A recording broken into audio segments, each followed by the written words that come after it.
Zipper Magazine. It's November, y'all, and you better get cracking because you have a lot to do. You have to write an entire book. It's NaNoWriMo. Also, make sure you go scruffy because it's No Shave November. But the most important of all, muster up all of your willpower to refrain from shaking hands with the milkman, celebrating Palm Sunday, choking the chicken, masturbating. Yes, it is No Nut November, and that means 30 days of absolutely no self-pleasure. I'm Sunny Megatron, kink and certified sexuality educator and editor-in-chief of the BDSM-focused Zipper Magazine. And we need to talk about No Nut November. I know, it sounds fun. 30 days of putting your willpower to the test, doing a challenge with everyone else on the internet. But I'm sorry to burst your bubble, but every last bit of No Nut November is a bunch of BS. If you're one of my people, shout out to the Kinksters. You might be saying, but wait a minute, didn't we just finish Locktober, an entire month of restraint and chastity? Yeah. Isn't that the same? No.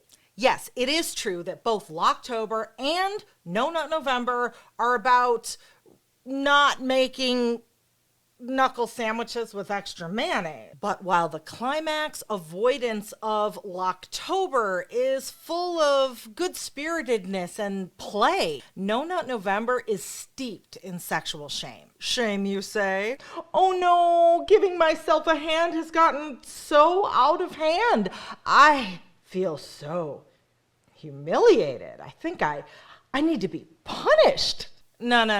I'm not talking about the kind of consensually role-played shame that we enjoy in kink. No Nut November isn't the quirky internet challenge version of Locktober. It isn't a training wheels kind of way for vanilla folks to explore chastity kink. And it's not a strategy for couples to put the spark back in their relationship by making their hearts and parts grow fonder with absence and abstinence. And it's definitely not a movement to raise awareness about peanut allergies. The fact is, No Nut November has some dark, damaging, and dangerous associations that you need to know. No Nut November is a byproduct of the No Fap movement, which started in about 2011 on Reddit and spread to places like 4chan. And what kicked it off was a study that said testosterone gets higher with abstinence.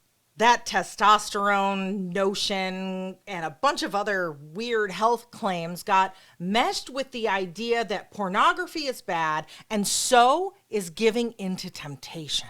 And that by refraining from self-entertaining, these penis havers and a few lucky vulva havers that can hang could rid themselves of the evils of pornography addiction. And as a bonus, they'd become more masculine, more attractive, have more self-control, and ultimately become more alpha. That testosterone study has been retracted. And it turns out a lot of the other health claims that these November no-nutters use as talking points, not true either. I'm going to link a video somewhere by Dr. Rena Malik debunking the claims that refraining from despunking is the healthier option. Plus, there are countless studies, dare I say loads, that support the health benefits of unloading and doing it often.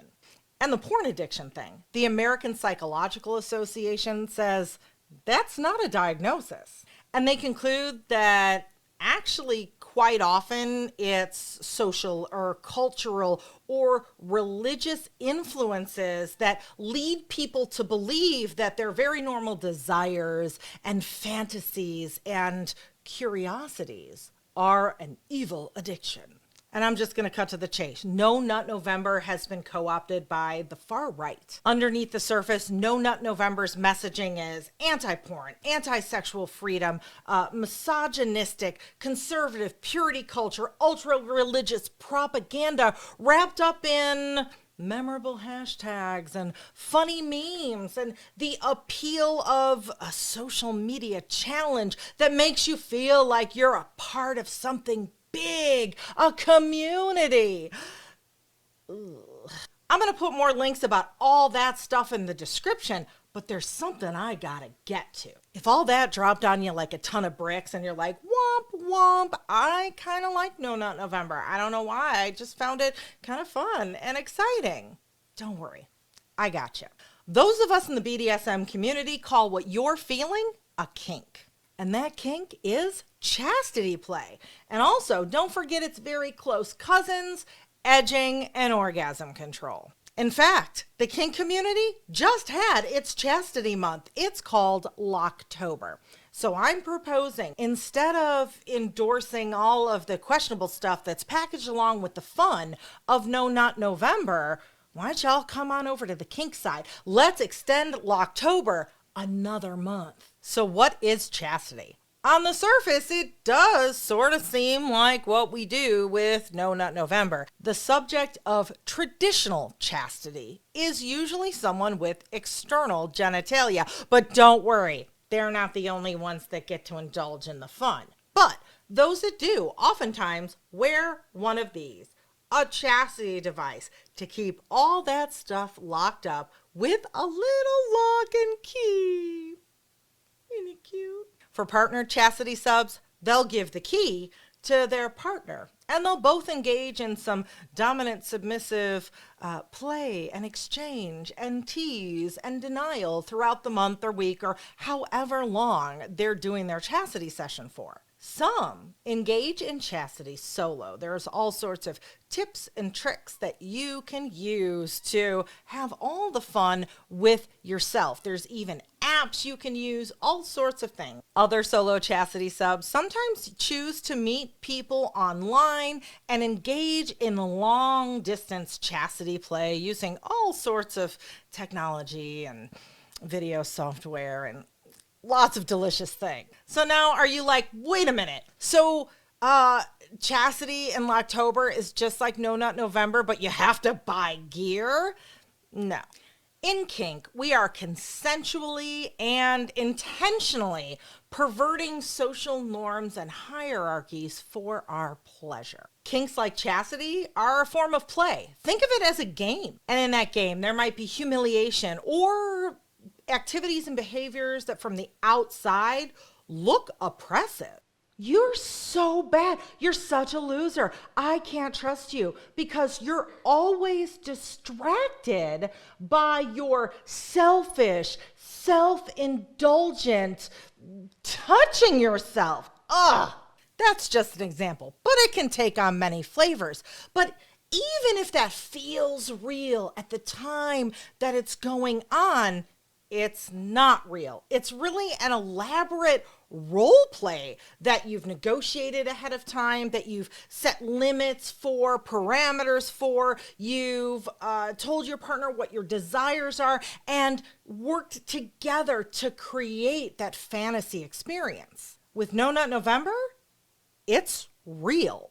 You are really putting down those who act on their very normal and healthy sexual desires. You're really actually saying that you believe adult entertainment is the root of all evil. And you're really supporting organizations and movements that have visions of fascism dancing in their heads. No Nut November isn't a kink. It isn't a role play. It isn't a improvisational fantasy storyline that you're living out for fun. That's the difference. So what's the appeal of chastity? So much, and it's different for everyone. I'll give you a couple of the common ones.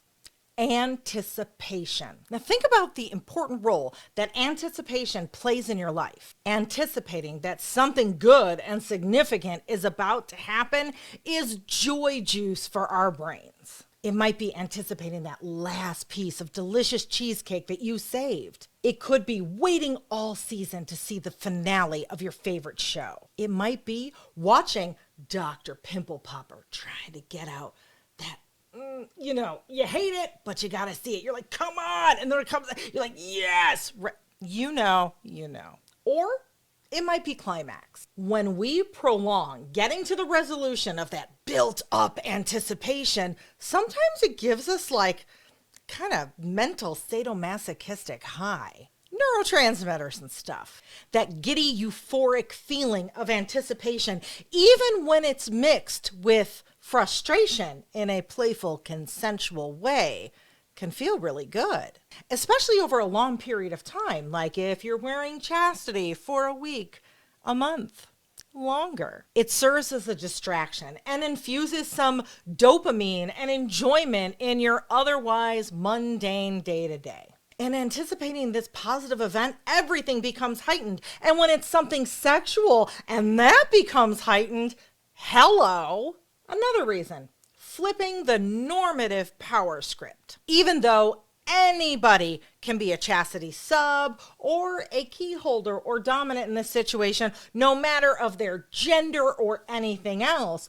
when we're talking more traditional chastity and key holding, we often see that with heterosexual couples where the man is the person who is the chastity sub and the woman is the one who holds the key and calls the shots. Do you know what a rush it is to subvert traditional gender norms, to challenge patriarchal ideas about sex and who controls it, who desires it, and who calls the shots? Just flipping that on its head, that can be a rush for everybody involved. And wearing a chastity device, that's like extended foreplay that you can never relieve, so it just keeps building and building. You know, you feel it all the time. It's a constant reminder of your commitment, of your partner who cares about you, of you being naughty and being punished or whatever gets your brain going. Also, it's your dirty little secret. You're out at the grocery store, you're at work, no one knows what you're wearing under your clothes, but you do. You can feel it, and it's always on your mind. And for couples, playing with chastity can be sensual. It can get you out of that same old rut, put the spice back in your relationship. Because when you're in chastity, that doesn't mean you still can't experience or give pleasure. You just have to be creative and do it in different ways. It expands your idea of what pleasure can be because intercourse and erections are off the table. That can remove sexual pressure and performance expectations. You don't always have to be, and then you get to experiment with toys, mental arousal, physical arousal that doesn't require the thing, all sorts of things. It gets couples not just talking about new ways to play, it forces them to do it. There's a lot more about chastity that I can't fit in this video. So think of this as something to wet your whistle, as an introduction, to pique your interest, to get your curiosity going. I want you to head on over to zippermagazine.com to read more about orgasm control and chastity and also DS and other kinks. There's a lot there. Plus, we have a resource library called Kinktopia, where if you find a particular kink or fetish that you're really into, we've got all the books, we've got all the podcasts, all the YouTubes, all the places you can go to learn more about that thing. If you're not cool with all of the baggage that comes along with No Nut November, but you would still kind of dig a heavy sack, I don't know. I tried to make a baggage pun. Did that translate? I don't know. But anyway, that's okay. But let's call it what it is. It's a kink. So, now you know what to do.